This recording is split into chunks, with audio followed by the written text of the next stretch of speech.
17세기 신성 로마 제국은 현재의 체코 지역인 보헤미아 지역까지도 통치하고 있었습니다.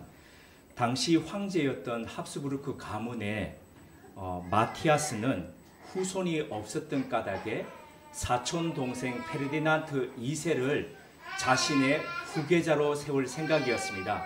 그래서 그 전에 먼저 자신이 겸직하고 있던 보헤미아의 왕을 이 페르디난트 2세가 통치하도록 임명을 했습니다.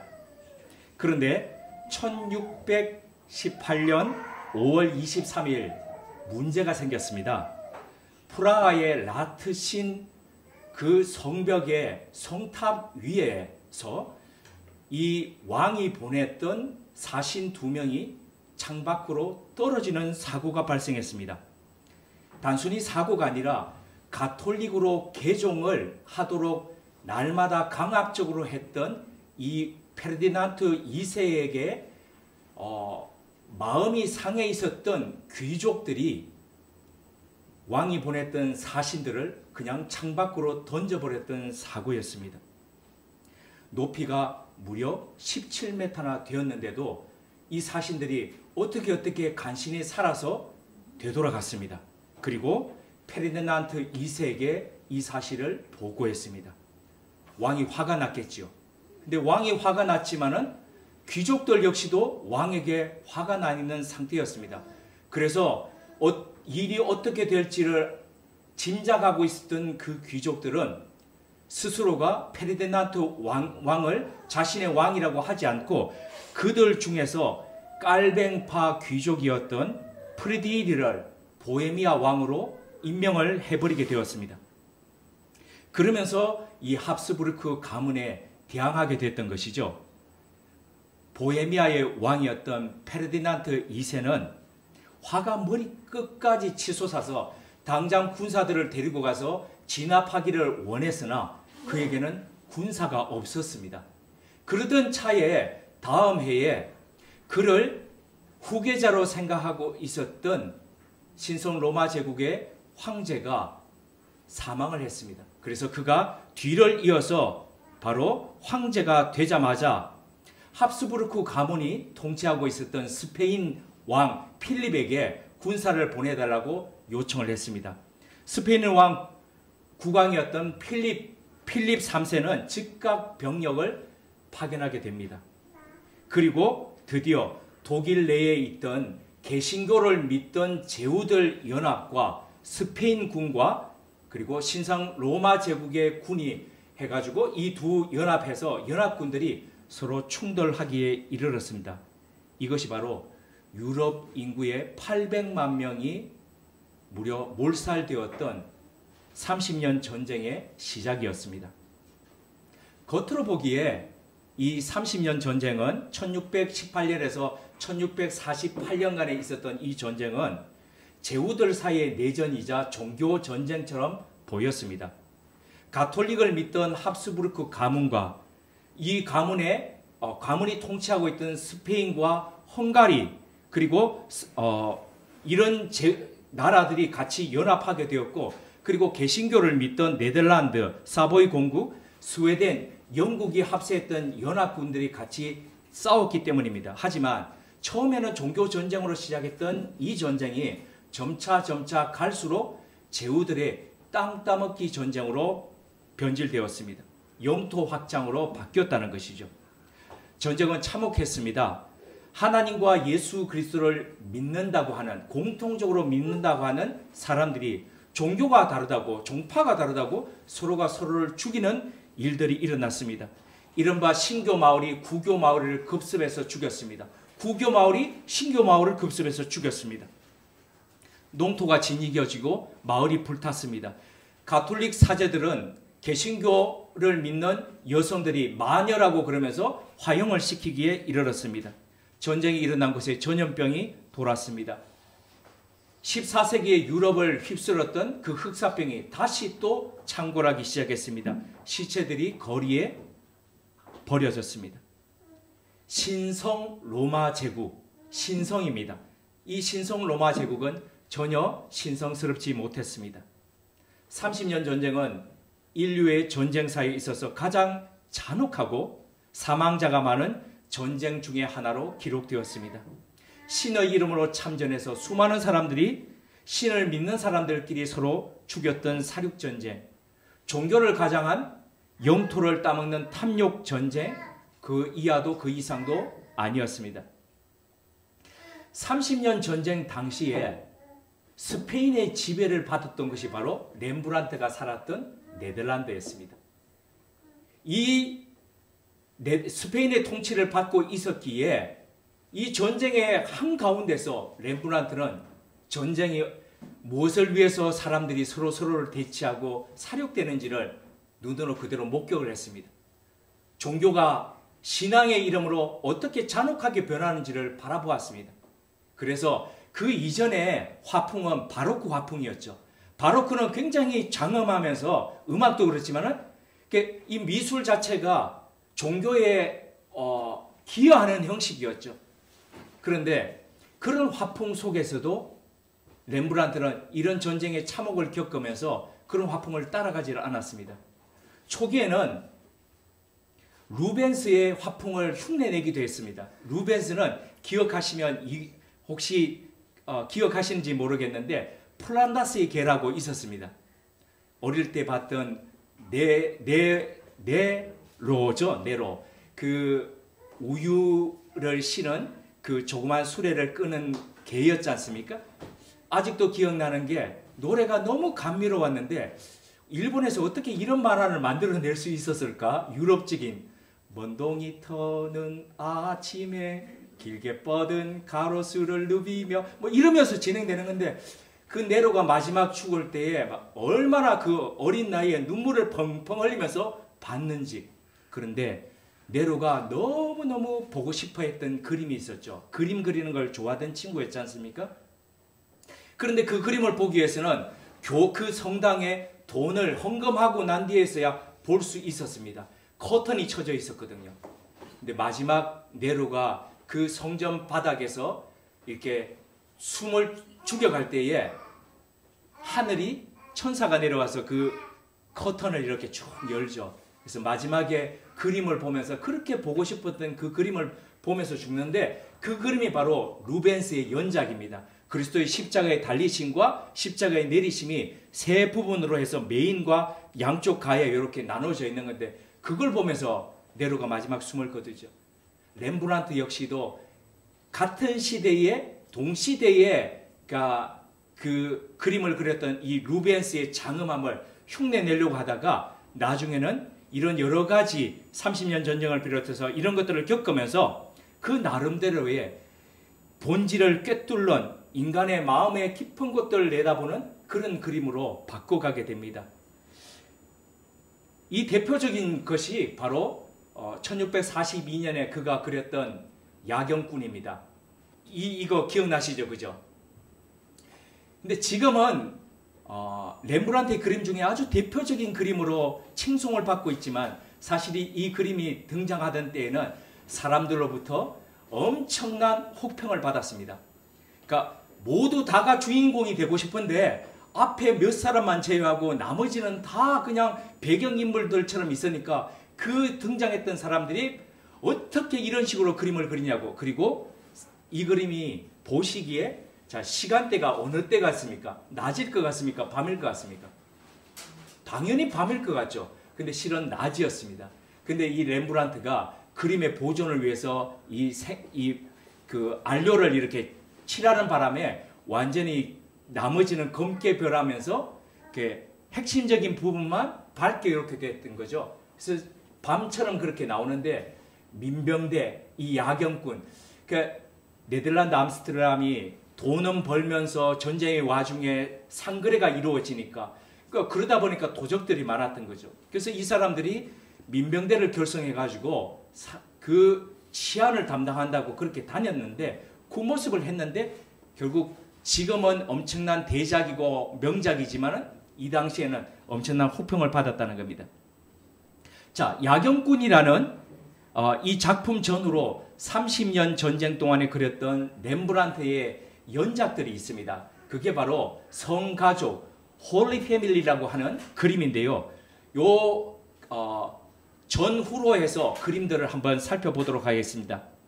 렘브란트는 예수님이 태어나신 지 얼마 되지 않은 장면을 거룩한 가족, 홀리 패밀리라는 제목으로 1940년에 이렇게 그렸습니다. 아기 예수께 젖을 먹이는 어머니 마리아와 아버지 요셉을 이 거룩한 가족에 담았던 것이죠. 근데 1640년 이전에 애칭으로 그렸던 그 작품이 있습니다. 1633년의 작품인데요. 한번 보시겠습니다. 이 작품에 보시면 왼쪽에 요셉이 꾸부정하게 이렇게 있죠. 저기서 바로 토라를 읽고 있습니다. 목공기를 하고, 토라를 읽고 있는 장면인데 경건한 유태인의 이 모습을 담고 있는 겁니다. 그리고 이거는 지금 토라가 아니고 이거는 목공기를 하는 거죠. 그죠? 앞서는 토라를 읽고 있고 하는 장면인데 요게 이제 반복이 됩니다. 어떤 것들은 토라를 읽는 것도 나오고 어떤 것들은 목공으로 이렇게 정을 들고 이렇게 끌을 가지고 하는 이런 장면들이 나옵니다. 근데 보시면 오른쪽에는 3명이 있죠. 3명이 있는데 왼쪽에 보면 아기 예수인 것 같고 중간은 누굴 것 같습니까? 여성이죠. 오른쪽에는요 또 여성입니다. 이게 오른쪽이 제일 오른쪽이 마리아고 그러면 중간 부분에 있는 사람은 누구겠습니까? 네? 잘 안 들립니다. 엘리사벳. 네, 성경 열심히 읽어보셔서 엘리사벳 그런데 땡입니다. 네, 안나인데요. 성경에 나오지 않는데 이 기독교 전승에 의해서 그렇게 인정이 되고 가톨릭에서는 성인으로 받아들이는 마리아의 어머니 안나입니다. 마리아의 어머니 안나가 계속 이제 등장하게 될 건데요. 이런 모습을 렘브란트는 가톨릭 전승에 의해 가지고 이렇게 넣어놨습니다. 레오나르도 다빈치가 1510년에 이렇게 안나와 성모자라는 것을 그리기 시작하면서 많은 사람들이 이렇게 안나를 같이 넣어서 기록을 했는데 렘브란트 역시도 마찬가지인데 그런데 다른 화가들과 달리 렘브란트는 이 안나를 성인처럼 뒤에 아우라 후광이 있는 것으로 그리지 않고 가장 평범한 사람처럼 그렇게 그려가게 됩니다. 자, 그림을 보시면 자, 그 다음에 그림 한번 보시겠습니다. 네, 여기 보시면 여기서도 왼쪽에 보시면 요셉이 좀 크게 해주십시오.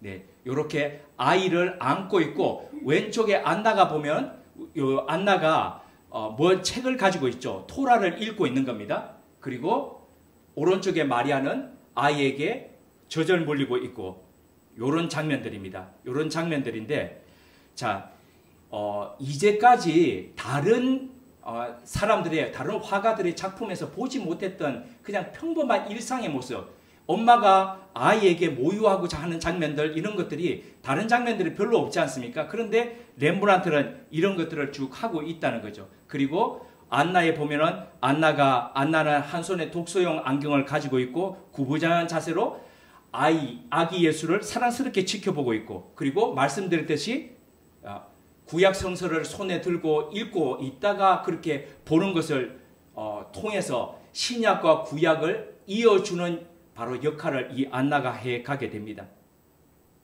그리고 그 다음 장면 한번 봐주십시오. 네, 왼쪽에 이 서가지고 뭔가를 하고 있는 듯한 요셉이죠. 요셉인데 요셉이 만들고 있는 것이 바로 지팡이인 것 같기도 하고 멍에인 것 같기도 하고 하는 그런 장면인데 이것을 미술사학자였던 크리스티안 튠벨이라는 사람이 요셉이 멍에를 만들고 있다라고 하면서 바로 이사야 9장에서 예언하고 있던 그 장면과 연결을 시켰습니다. 이사야 9장 1절에서 5절을 제가 공동번역 성경으로 읽어드리겠습니다. 어둠 속을 헤매는 백성이 큰 빛을 볼 것입니다. 캄캄한 땅에 사는 사람들에게 빛이 비춰올 것입니다.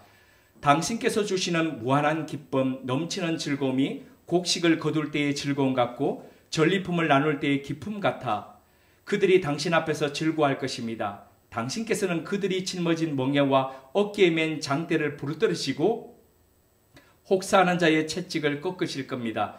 미디안을 쳐부시던 날처럼 꺾으실 것입니다. 마구 질받던 군화, 피투성이 된 군복은 불에 타 사라질 것입니다. 우리를 위하여 태어날 아기, 우리에게 주시는 아드님, 그 어깨에는 주권이 메어지겠고 그 이름은 탁월한 경륜과 용사이신 하느님, 영원하신 아버지 평화의 왕이라 불릴 것입니다.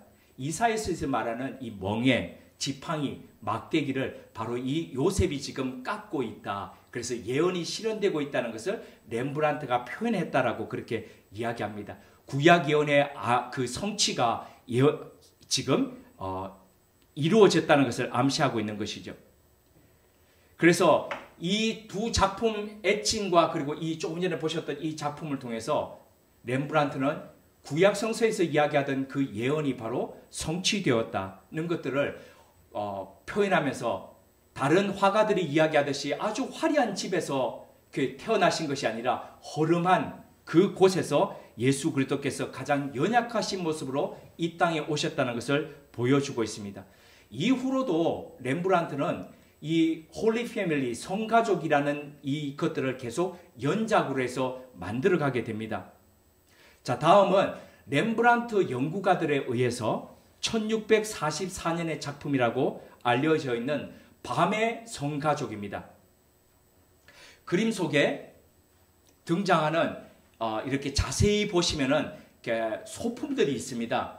큰 그림으로서는 지금 보시는 그림으로는 잘 안 보이실 건데 자세히 보시면 집안에 놓여져 있는 이런 소품들이 어떤 소박한 삶을 살고 있는지를 보여줍니다. 그리고 마리아는 그녀의 어머니 안나와 함께 있습니다. 고리가 달린 요람에 아기 예수는 잠이 들어 있고 그 고리에 줄을 연결해 가지고 할머니 안나가 이렇게 쭉쭉 당기면서 하는 거, 그 왜 우리 그 요람에 그렇게 하듯이 있죠. 하는 그런 모습이 있습니다. 밧줄을 잡고 있습니다. 한 손에는 불빛이 길게 드리워져 있는 곳에 외할머니 안나의 저 그림자가 벽에 이렇게 있는 모습이 어떤 평론가들은 너무 비대칭적이다 그런데 그 고요한 밤에 아늑한 평화가 그 가정 가운데 임하는 그런 모습이 있어서 참 마음에 들었던 작품입니다. 아기 예수를 사랑하는 어머니, 그리고 집 한켠에서 또 아버지 요셉은 열심히 무언가를 만들고 있습니다. 만들고 있는데 자 보시면 그 다음 확대해서 보시면 이 컴컴한데 여기에 지금 뭐지 하면서 이게 잘 안 보이시죠? 안 보이시는데 올라가는 계단 아래에 요셉이 그 계단 밑에 쭈그려 앉아가지고 뭔가를 하고 있습니다. 처음에는 제가 이렇게 확대해서 이렇게 보면서 도대체 저 요셉은 계단 밑에서 저 밤에 뭘 하고 있지? 그런데 가만히 생각하니까 그렇더라고요. 아기 예수가 깨지 않도록 조그만하게 계단 밑에 가가지고 뭔가를 콕콕콕 만들고 있는 이 아버지의 성실함, 그리고 성경을 읽고 또 아이에게 성경을 들려주고 싶은 이 어머니의 이야기가 고요하게 들려오는 바로 그런 작품이었습니다. 자, 다음은 1645년에 그린 성가족 그림입니다. 그림 분위기가 앞서의 그림과 더불어서 좀 다릅니다. 좀 다르고 붉은색이 있는 거 보면 붉은색은 뭐 성탄의 분위기도 나지만은 예전에 우리 추기경들이나 뭐 교황들 이렇게 보면 붉은색 하면서 굉장히 귀한 모습들 나타내는 이런 모습들이 있었죠. 분위기가 좀 바뀌었습니다. 분위기가 바뀐 이유가 있습니다. 사랑하는 아내 사스키아와 더불어서 결혼한 10년 동안에 3번의 출산 동안에 3아이들을 다 먼저 보냈습니다. 그리고 4번째 아이 티투스를 낳는 그 출산 때에 아이를 낳고 난 뒤에 이 사스키아는 몸이 너무 약했던 까닭에 그 병약한 몸이 견디지 못하고 결핵으로 생을 마치게 됩니다. 이렇게 렘브란트의 삶에 짙은 어둠이 들이치게 됩니다. 그러던 중에 티투스의 유모로 한 사람이 가정에 들어오게 됩니다. 그리고 그에 더불어서 따뜻함이 이 가정 안에 스며들게 되고 생의 여러 어려운 가운데서 이 렘브란트는 점점점 더 빛을 그리워하면서 그렇게 가고 있고 따뜻한 가족을 더 사모하게 됩니다. 덴마크 출신의 철학자 키어케고르가 이런 말을 한 적이 있습니다. 사람들은 자신의 삶이 외적으로 거부당하고 밑으로 내려갈 때에 점점 더 하나님과의 관계는 위로 올라간다. 그러니까 삶이 점점 고달파지고 힘들어질수록 위로 난 창을 통해서 하나님을 바라본다는 것이죠. 마치 노아 방주에 창이 다 막혀 있어요. 모든 것들이 다 막혀 있는데 유일한 창이 하나 있었는데 그 창이 어디로 나 있었습니까? 하늘로 나 있었죠. 그래서 하늘과 더불어서 소통하는 것이죠. 렘브란트의 작품 속에서 선명히 드러나는 빛은 어둠을 누르고 승리할 수 있는 위력을 힘차게 상징합니다. 고통과 실패와 암흑 가운데서 비치는 빛이 바로 신앙의 빛임을 이야기하고 있습니다. 그래서 그의 작품을 바라보는 많은 사람들이 그의 작품 속에서 빛이 단순한 빛이 아니라 바로 하나님 안에서 사람을 밝히는 빛임을 발견하게 됩니다. 그림 자세히 계속 한번 보시겠습니다. 자, 남편의 목공소에서 아기 예수를 담은 광주리 옆에 앉아서 이제 마리아가 성서를 읽고 또 아기 예수를 바라보면서 성경을 들려주고 있습니다. 근데 이 그림에서는 더 이상 이제 안나는 등장하지 않습니다. 외할머니 등장하지 않습니다. 먹고 살기는 더 나아졌는지 뭐 알 수는 없습니다. 알 수는 없는데 여하튼 소박한 이 가정 가운데 여전히 요셉은 일하고 있습니다. 그 다음 장면 한번 보여주십시오. 네, 한켠에서 열심히 일을 하고 있습니다.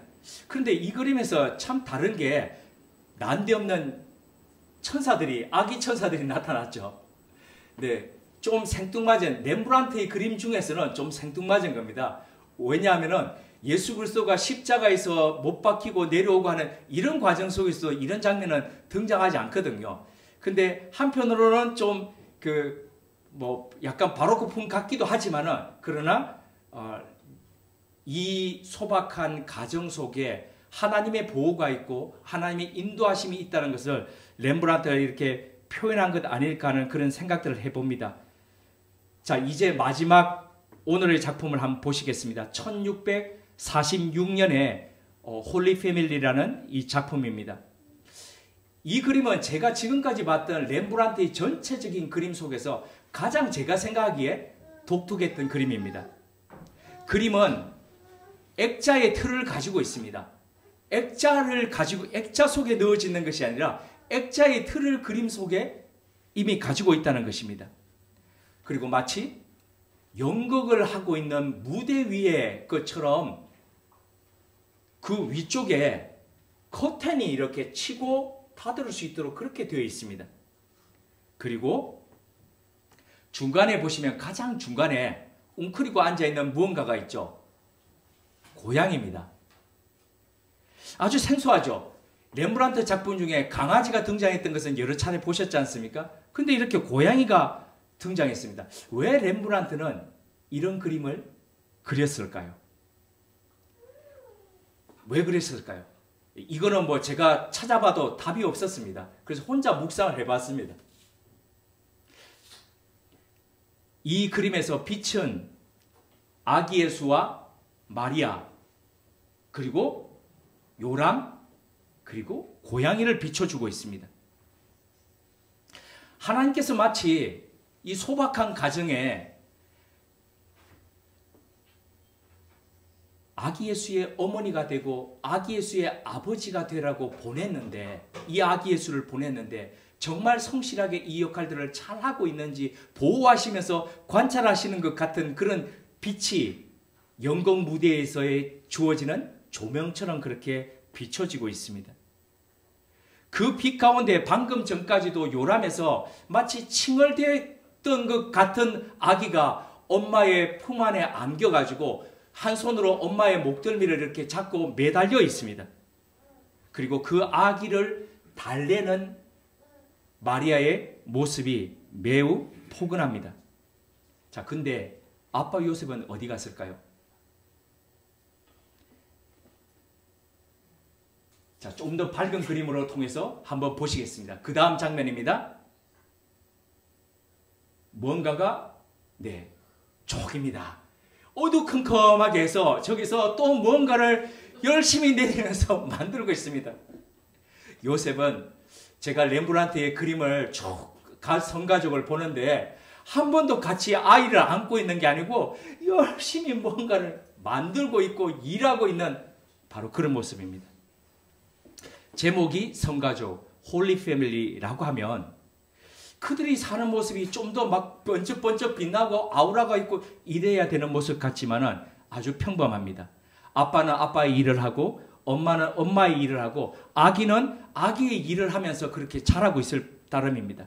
어떠한 치장도 어떠한 가식도 없습니다. 이전에 성가족 그림이 황금빛에 온갖 장식을 한 것이라면 이것은 전혀 다릅니다. 왜 렘브란트는 이렇게 거룩한 가족, 다른 화가들이 그리듯이 막 번쩍번쩍 금칠하고 하면 아우라가 있는 것이 아니라 이렇게 너무나 평범한 가족의 모습을 이렇게 그렸을까요? 왜 이렇게 불손하게 그렸을까요? 어쩌면은 렘브란트는 무대에 앉아서 자신의 그림을 보듯이 이 가족을 바라보는 사람들이 커튼을 열어서 자, 거룩한 가족이라는 건 바로 이런 겁니다. 번쩍번쩍 아우라가 있고 막 하나님의 능력이 이렇게 막 나타나면서 그렇게 살아가는 것이 아니라 너무나도 평범하게 살아가는 이런 모습이 바로 홀리 패밀리입니다. 이런 것들을 보여주는 것 아닐까요? 그런 면에서 어느 집에나 있었을 법한 고양이도 그려가면서 그렇게 표현한 것 아닐까요? 마치 예전에 재선이가 얘기했듯이 양이 집사가 되고 싶어요. 그런데 예수님도 어릴 때부터 양이 집사였는 것은 아닐까 그런 생각을 한번 해봅니다. 자, 렘브란트가 묵상한 뒤에 표현했던 그림이 말하는 바처럼 그리고 오늘 본문이 말하는 것처럼 성탄과 성가족이라는 삶은 아주 심플합니다. 어떤 것이냐면은 네가 하나님께 은혜를 입었고 하나님의 영이 하나님의 능력이 너와 함께 한다고 하는 그런 가족의 삶이 번쩍번쩍 빛나고 막 하는 그런 삶이 아니라 커튼을 쫙 열었더니 너무나도 평범하게 너무나도 일상으로 하나님의 능력이 임했지만은 아이를 돌보고 기저귀를 갈고 그리고 그 아이에게 토라를 읽어주고 그 아이를 다독여주고 우는 아이를 토닥토닥 토닥여줄 수밖에 없고 그죠? 네, 믿음으로 나왔지만은 앵앵앵 거리니까 저렇게 토닥토닥이 줄 수밖에 없습니다. 그리고 아버지는 하나님이 함께 하신다고 그랬는데 하나님의 능력으로 오셨다고 그랬는데 먹을 것도 주셔야지 어느 날 나가보면 집 앞에 막 이만한 금덩어리에 놓여있고 이런 삶이 아니라 날마다 대폐질을 해야 되고 정하다가 손이 찢겨져 나가고 못이 박히고 그렇게 하면서 벌었던 돈으로 연장통 들고 집집마다 다니면서 문 고쳐요 그러면서 그렇게 벌었던 돈으로 아이를 양육해야 될 수밖에 없었던 그런 것. 바로 그것이 무엇보다도 이 땅 가운데 거룩한 예수를 거룩한 구세주를 양육했던 거룩한 부모였다는 것을 렘브란트와 성경은 말하고 있는 것 아닐까요? 마리아는 하나님의 아들이니 내가 꼭 열심히 안 돌봐도 그분께서 알아서 해주시겠지 하면서 했던 것이 아니라 최선을 다해서 돌보고 했던 그런 삶 말입니다. 우리는 가끔 너무나도 무책임하게 하나님께 모든 것들을 떠넘기는 경우들이 있습니다. 분명히 우리가 해야 할 일임에도 불구하고 다 떠넘깁니다. 아니 하나님이 도대체 우리한테 왜 이러시는지 모르겠어요. 성경과 렘브란트의 그림에서 만나는 거룩한 가족은 하나님은 하나님의 일을 하시고 우리는 우리의 일을 해야 된다는 것을 명확하게 말합니다.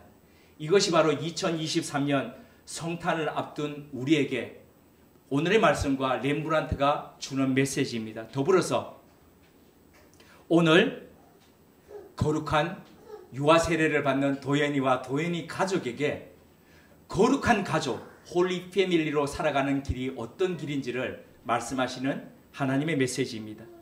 우리의 삶이 이런 거룩한 가족의 삶이 이어지고 하나님의 능력이 우리를 덮고 하나님의 은혜가 함께 하시는 거룩한 가족 되시길 주님의 이름으로 기원드립니다. 함께 기도드리겠습니다. 하나님, 주님의 은혜를 부어주시고 하나님의 영이 함께 하시고 높으신 이의 능력이 함께 하셨던 거룩한 가족을 렘브란트를 통해 보았습니다. 거룩하다고 해서 일상과 떨어진 천상을 살아간 것이 아니라 아주 평범하고도 소박한 인간의 삶을 성실하게 살았음을 보았습니다. 고단한 삶의 와중에도 하나님의 말씀과 더불어 삶을 해석하고 계획하고 바로 세워갔던 거룩한 가족의 삶이 우리에게도 이어지기를 구합니다. 우리는 우리에게 주어진 길을 최선과 성실로 걷게 하시고 하나님은 하나님의 선하심과 인자하심으로 우리 삶 가운데서 역사하시는 아름다운 성탄과 거룩한 가족, 성가족의 삶이 우리 인생에 늘 가득하게 하옵소서. 예수님의 이름으로 기도드립니다. 아멘.